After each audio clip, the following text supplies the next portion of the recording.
আমিও BCS cadre, উনিও মাওলানা আমিও মাওলানা, উনিও আপনার কি বলে টাকা ওনারও আছে আমারও আছে, ওনারও ঘর আছে বাড়ি আছে সব আছে আমারও সব আছে, তাহলে উনি পারে আমি কেন পারি না? আমার ভাইয়েরা এই প্রচেষ্টা যদি করা হয়, আমার ভাইয়েরা মনে মনে এই তামান্না যদি আঁকা যায়, ও যুবক রে, তাহলে তুমি একদিন না একদিন বড় সাইন করতে পারবা। একদিন না একদিন তোমার এই কষ্ট, তোমার এই মেহনত, একদিন না একদিন এটার ফল তুমি নিজ চোখেই দেখতে পারবা। শেষ নাম্বার 7 নাম্বারে, দোষ সব সময় অন্যের উপর চাপানো যাবে না। দোষ করে এরা চাপিয়ে দেয় আরেকজনের উপর। হিন্দুদের বাড়িতে এরাই আগুন লাগায়, দোষ হয় জামাত শিবিরের।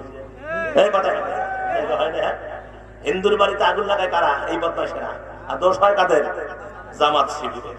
তারপরে আমরা মন্দিরে মূর্তি ভাঙে এরা, দোষ দেয় জামাত শিবিরের। কথা বলেন ঠিক কিনা? যত ওয়াকাম তুকাম ফেন্সিডি ইয়াবার ব্যবসা করে এরা, ওদের মাঝে একটা দাড়িওয়ালাকে ধরে এনে, ওদের দলের একটা দাড়িওয়ালাকে ধরে টুপি পাঞ্জাবি পরায়া দিয়া, লম্বা টুপি মাথায় দিয়া হেডলাইনে দিল জামাত শিবিরের লোক খারাপ করছে। কথা বলেন ঠিক কিনা? এই আরো দেখো ঠিক কিনা? তোমাদের চালাকি মানুষ এখন বুঝতে পেরেছে, তোমাদের চালাকি মানুষ এখন বুঝতে পেরেছে।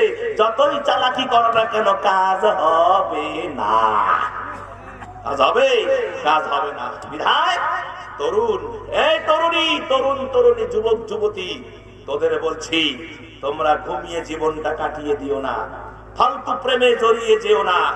সময়ের মূল্য তোমরা দিবা, সময়ের মূল্য যদি না জানো তাহলে বড় মিস করবা, বড় ভুল করবা। মা বাবাকে অবহেলা করবা না, শুধু স্বপ্ন দেখা কাজ করবা না, তা হবে না। নিজেকে ছোট মনে করবা না, দোষ সব সময় অন্যের দিকে চাপিয়ে দিবা না। যদি এগুলো করো তাহলে তরুণদের নষ্টের যে 7টি কারণ, এই 7টি কারণ আল্লাহ যেন আপনাদেরকে হেফাজত করে। আমিন কর। আবার চলে আসেন তাফসীরের ভিতরে। তাহলে কয় নাম্বার পর্যন্ত বললাম?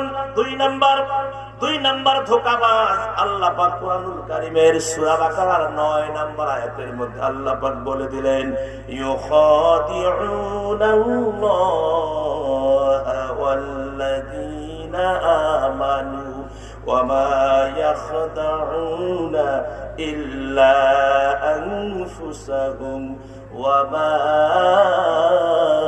ইয়াশউরুন।